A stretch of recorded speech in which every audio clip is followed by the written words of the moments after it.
Alright guys, we're gonna go ahead and get started. Okay, so first off, I see a lot of new faces today. That excites me. Let's clap it up for that.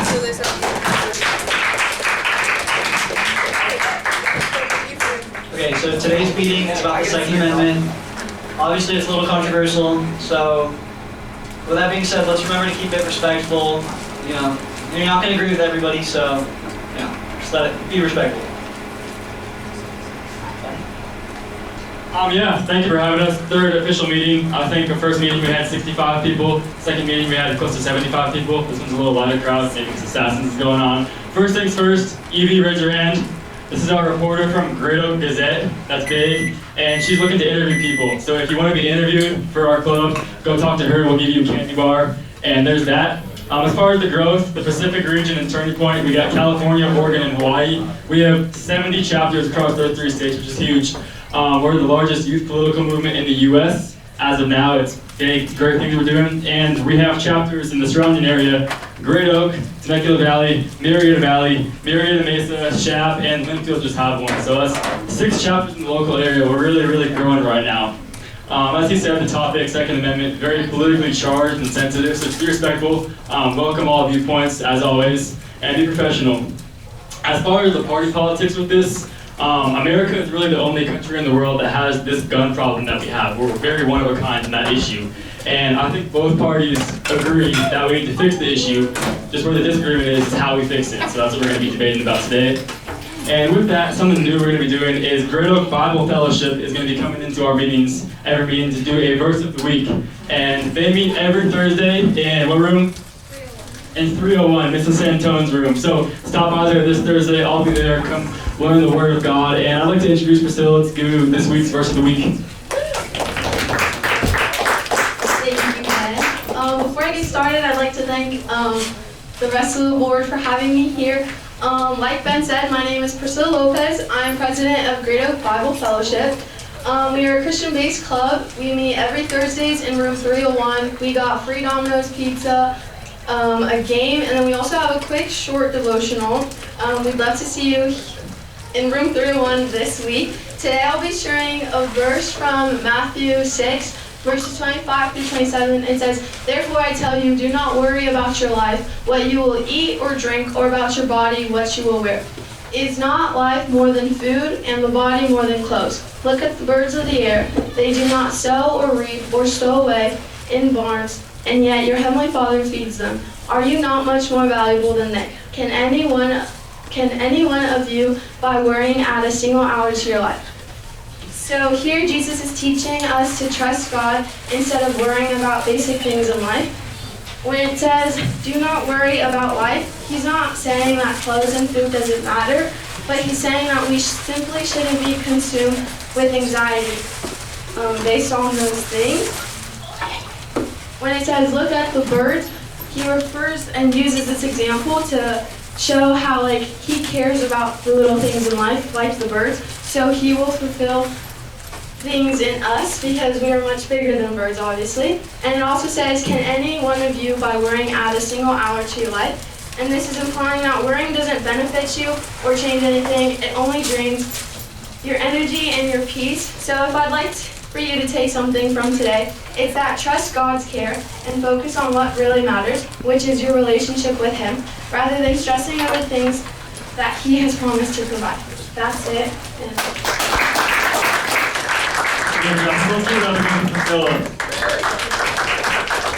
And again, Bible Fellowship this Thursday in 301. Am I correct, Priscilla? Yeah. 301, Mrs. Santone. Be there. Be square. I'll be there. Next slide. This is me, I guess. All right. Today's topic is the Second Amendment. So show of hands. Show of hands. What do we know about the Second Amendment? Right to bear arms. What else? We'll go with three people. Well-regulated militia. Well-regulated militia. One more. Candy bar right here. Security of a free state. You look it up? I have the Constitution app downloaded on my phone. Sick. Here you go. All right. So there's the basics. Okay, so what does it actually say? They kind of covered it almost entirely, but it actually says, a well-regulated militia being necessary to the security of a free state. The right of the people to keep and bear arms shall not be infringed.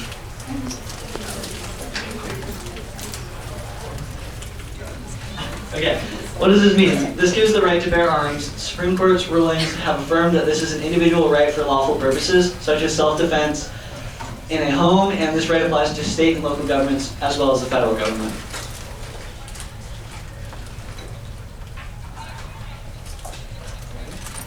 Okay, four corners debate.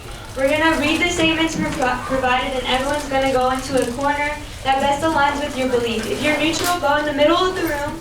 Each corner will start out with one representative that has a strong opinion. From their corners, we'll take turns debating the rest of the class. Be respectful and listen. Everyone can start doing that now, once we read the question. Okay, the first question is, gun control laws are necessary to protect communities even if they limit freedoms. So agree, strongly agree, disagree, strongly agree. We're gonna go ahead and start the debate right now. Let's give the points first. First points. Alright, so we'll give it to him. We're gonna do it. We're gonna go point, rebuttal, rebuttal, rebuttal, rebuttal. We'll keep talking for around 3 minutes on this question. We'll move on to the next one. You can go and start us off. So I think disagree, and I believe that gun control isn't necessary to protect communities. And I think that's because a lot of the gun violence is a result of people with mental issues, people with depression, people who don't have the care they deserve, and it's more prominent in financially struggling communities. I think if you were to fix the root problem of all of these issues, you could stop gun violence.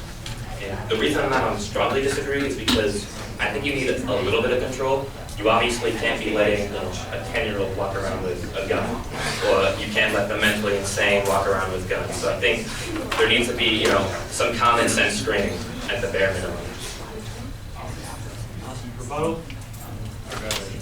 Yeah, definitely. But I feel like all of the things that you said do count as gun control laws. But for me, like, if you're walking in public, and no matter how high or low of a trust in society there is, if you're walking around in public and you know there's like someone open carrying a gun, like obviously you would be a bit nervous about them potentially using it for bad purposes, right? Because nobody's stopping them even if they do. And also, if you look at other countries that have like more strict gun control laws in the US, for example, European countries, if you look at the stats, I don't have the exact numbers, but in the US, gun deaths are like at least 10 times higher than any country in Europe, which all have stricter gun control laws. Like guns aren't totally banned over there, but they're just like really limited, and at this data just definitely shows that it is effective if we implement the same amount of control that our communities can be safer and there will be less gun violence. I can get a rebuttal if you want. So when you talk about gun control as a form of reducing violence, in the European countries, they've had gun legislation. In the UK, for example, they had a really bad shooting there in 1996. And so they completely wiped gun control as a part of their legislation. They had it all gun control. And you look at the gun violence in the UK, it's down. Great news, right? But the knife violence in the UK is way up. And so it proves the point, is it about the guns or the people, which is the next question. I'm getting ahead of myself, but is gun control really good in reducing violence if people are the main issue instead of the guns?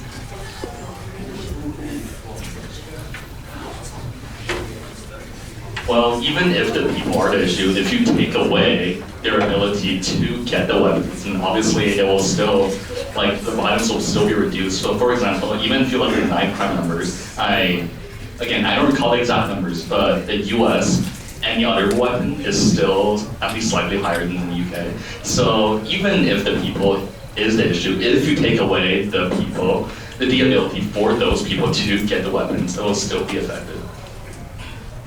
So since cocaine is illegal, do people just not have cocaine in this country? Because the good point is that if you take away the guns, the criminals will still be able to get the guns. Just like if you take away cocaine, for example, people will still get cocaine. And then it's the good people without the guns and the bad people with the guns, so it creates an imbalance both in morality and in who has the weapons. What would you say to that? Well, if, let's say cocaine is not illegal, then like everyone out here will be doing cocaine. So as the fact that we can make it illegal severely limits and it regulates its circulation to the point where it would be, the problem still becomes less severe than if we don't make it legal. For example, if like we allow everyone to get guns, like obviously the amount of violence will spike up because everyone, no matter who, will get it. But now that if it's controlled, then like the bad people that might want to get it, now it's not more difficult because it's now not legal indoors. So now that you made it more difficult to get said weapons, and obviously the rate of violence, gun related violence or any other weapon will decrease. So what you're saying is that, you know, by limiting and making cocaine illegal, while, you know, most criminals will still be able to get it, the common people won't have access to it, and that will reduce cocaine. But I think the problem with that argument is that cocaine is pretty much all bad, right? You can't really use cocaine in a positive way. While with guns, if you have access to a firearm, you can use it to protect your family against, you know, a robbery, against an attack. So if you make guns, you know, legal, then innocent people and, you know, civilians have guns, it could stop shootings. They can defend themselves. It'll make it less likely that, you know, I mean, look at the police officers we have here. We have police officers around the school. That way, if there is a shooter, they'll be taken down. Hey, let's clap it up.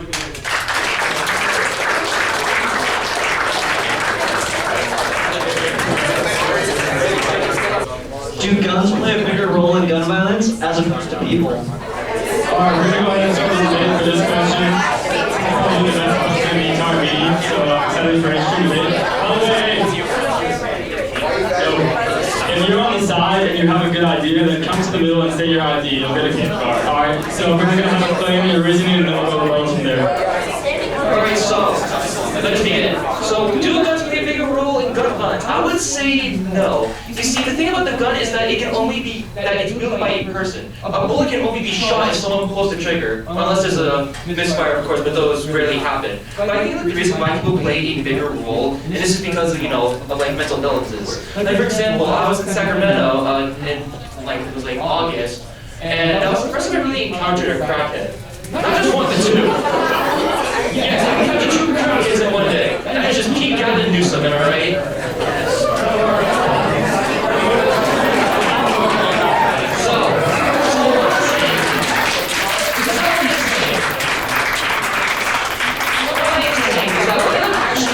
Went a little violent. Now, no one knows exactly what caused it, but essentially he had a sledgehammer. And it's like he used that sledgehammer and he was just going around swinging around and he was very violent. And so if he had a gun, well, you can see how badly that would go. But it's about the person who's wielding the gun determines the damage that is done by the gun, not exactly the gun itself.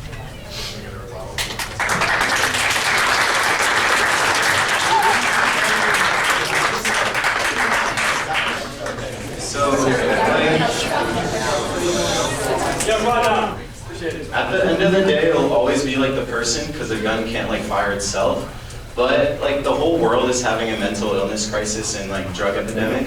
But the difference of the U.S. is that we have very minimal gun control laws, and that's why we have the most like gun deaths and gun violence in the entire world. Like that's what sets us apart. It's not our people. Like we don't have bad people, obviously. We just have so much access to violence when like if you give a mentally ill person a knife and they go to a school, they're not going to be very successful, but then you give them a gun, they're going to kill a lot more kids, you know? So, yeah, it's just like, if you take away the guns, you're going to have a lot less violence. Well, how would you want to take away the guns? I mean, there's 128 guns for every 100 people in this country. We've had the Second Amendment since our country's conception. Taking them away is not viable. I mean, we already discussed that when somebody that is mentally ill pulls out a gun with the intention to unload it on a crowd, sometimes someone will see that and they'll pop them before they can cause severe harm. And that's only possible when more people have guns. I mean, and at the end of the day, God did not blame the rock that Cain used to kill Abel. He blamed Cain because it was his intention. If he hadn't used the rock,